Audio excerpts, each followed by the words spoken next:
This is not the video I wanted to make, but let's start from the beginning.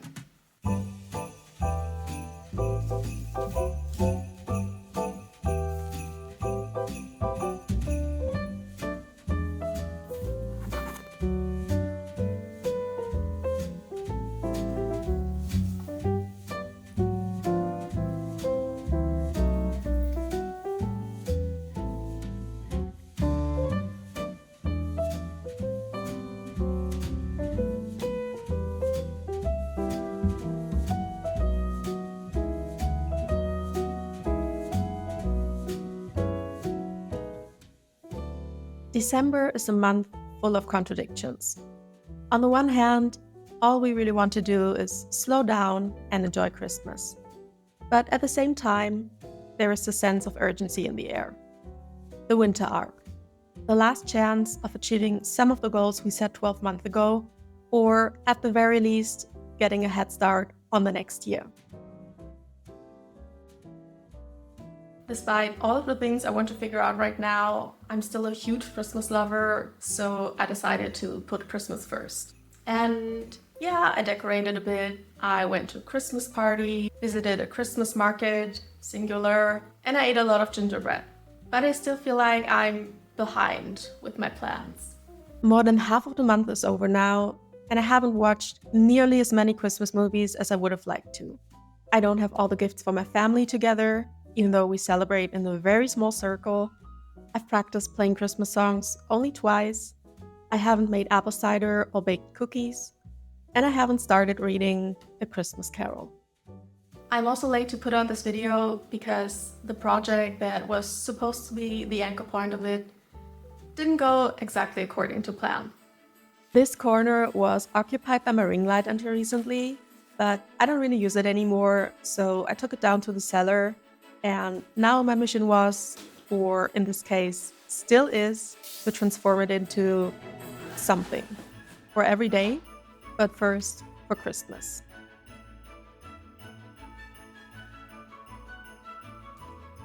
He's smaller than I expected, but he looks like he's in good condition. And because it's a living tree, he's still growing. He won't grow more than 1.50 meters, I think, but slowly, luckily, because I live in a tiny apartment, and as long as I'm living here, I can't have a huge tree.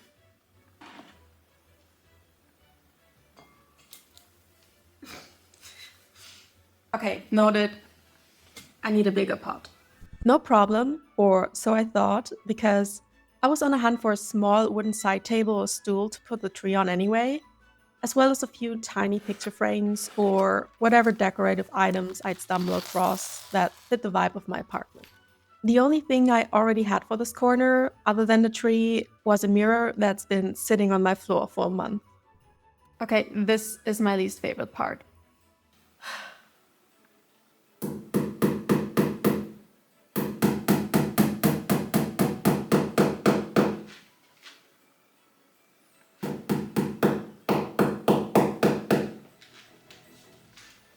Okay, that wasn't so bad.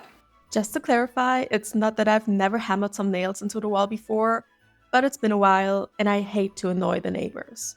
But back to the decor hunt.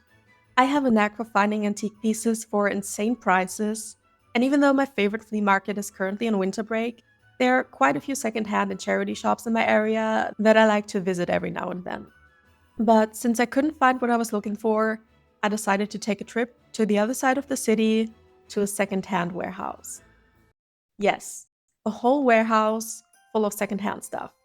I've been there twice before, and it's amazing.